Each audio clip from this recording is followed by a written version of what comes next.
Here's a nice project to do in the classroom that's something that the kids can use, and that just about any age kid can make this, especially with your help.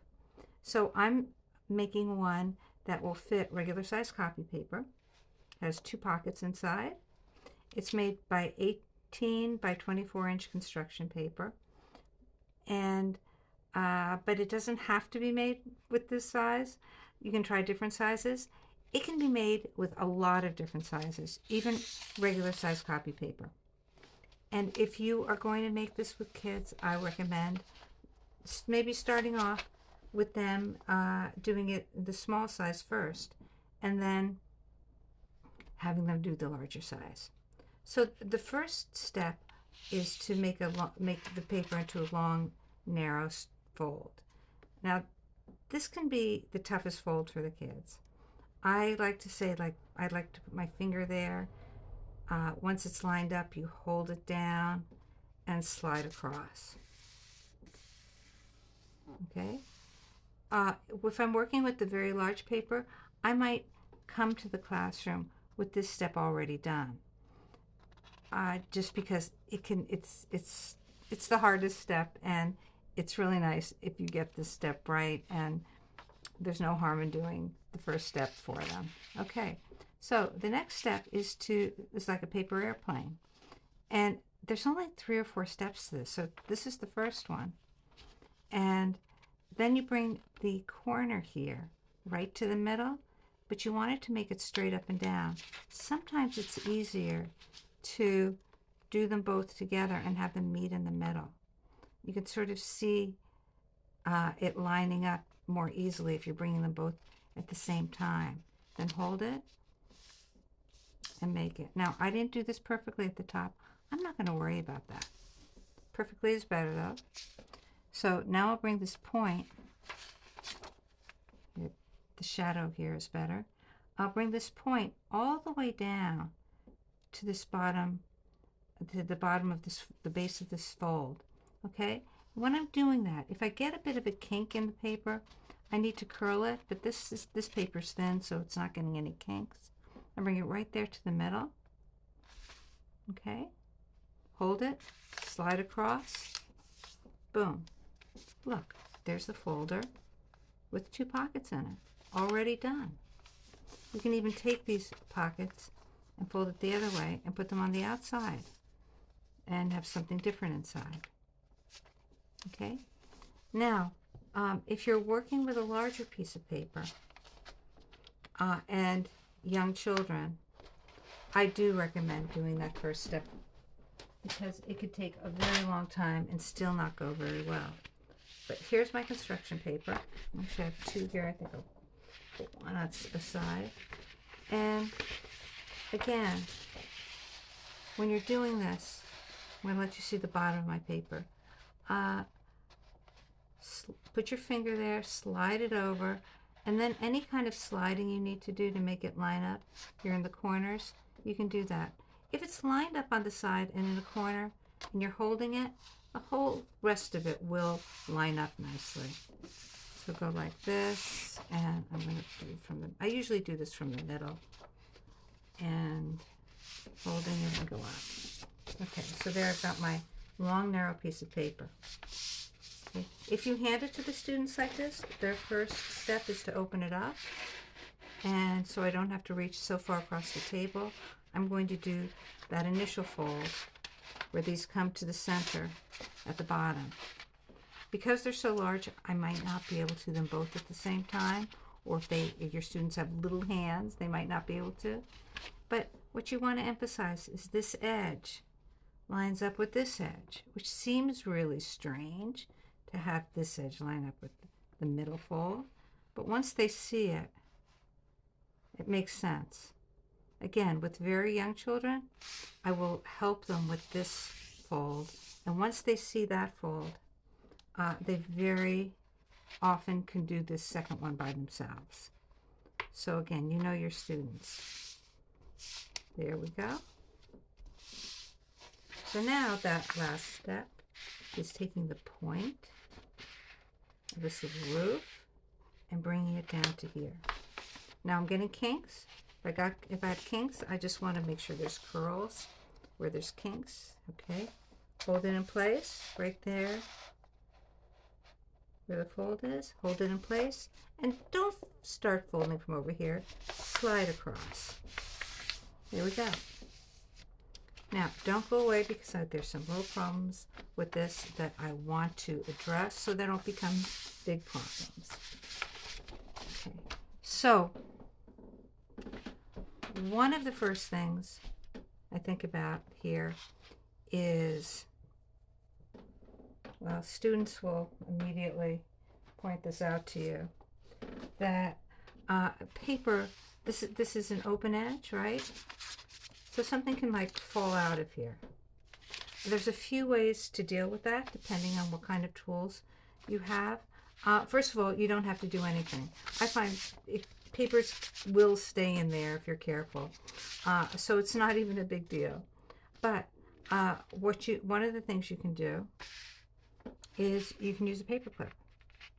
And that's kind of nice, because once you put your papers in, once you put a piece of paper in, it sort of helps secure it in there.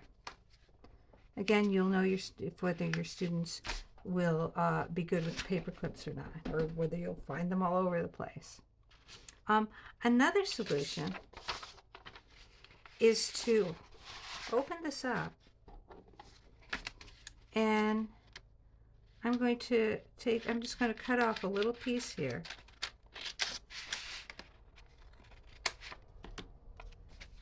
And now for this you'll need a glue stick. But what I can do is put the glue on here, and let's see, I'll do that. This piece of scrap paper here. And it doesn't even have to be this long. This could be enough for two, both sides. So I'll put the glue there, and problem solved. Okay, and you don't have to take it from the inside of this. You can just use any old piece of paper, right? So you decide what you want to do with the corners. Okay, there's another corner that you want to think about, and that's this. And that's a sort of vulnerable area that can get sort of ratty, and you can just leave it the way it is and let it get ratty. It'll happen over the course of time. But there's a couple of nice solutions. One is, again, going to this piece that we're not using and cutting up a corner. Okay, I cut off a corner here. Again, I need my scrap paper. And I'm not going to glue this right on top of here, which is a solution. You can do that. But there's actually one that's kind of cool. A different way of doing it. So another way of doing it is taking this, and you see how now instead of putting it right on there,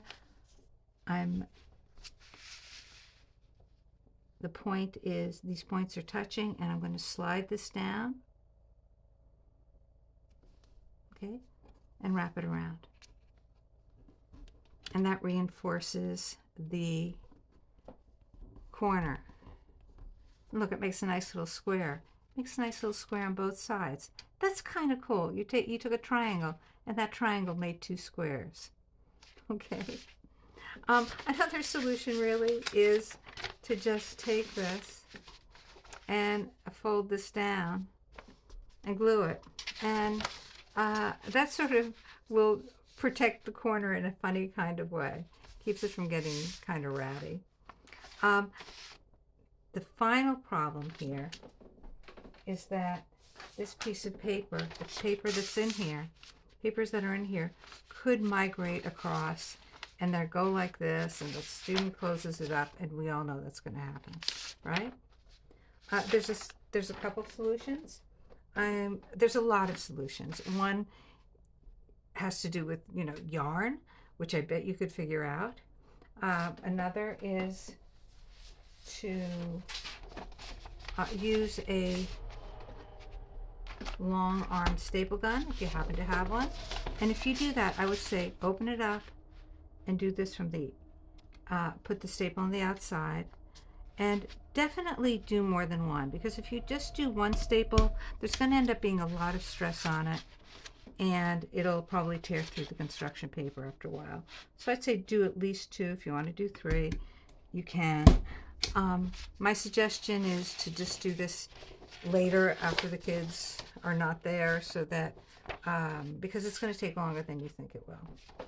If you want the kids to do the make an attachment here themselves, again, yeah, you can do that with yarn and put it through and tie it, but a lot of kids don't have a good tying abilities, and so again, you know your students. But what you can use is a pipe cleaner, and they're fairly cheap, and you can cut them to the right size with just a pair of scissors. You can see I'm not using a very big piece because I want to be conservative with my materials. So what I'm going to do here, and the kids can do this, but you've got to tell them you've got to tell them to support it from the back and press through with a pencil or a pen. You know, some of them might not have the strength to do that, but you also don't want them to stick their fingers with the pencil. So now there's two holes. I'm going to go to the outside. And look, that pipe cleaner goes right in there.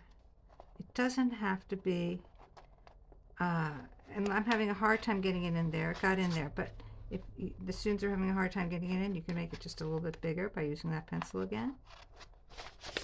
Okay, there we go. And now just maybe do a twist, and now it's done. You've got places to put lots and lots of papers. Construction paper is nice because you can use crayons on here, and they can draw and make it decorations, put their names on it, whatever, and you've got a nice folder with pockets.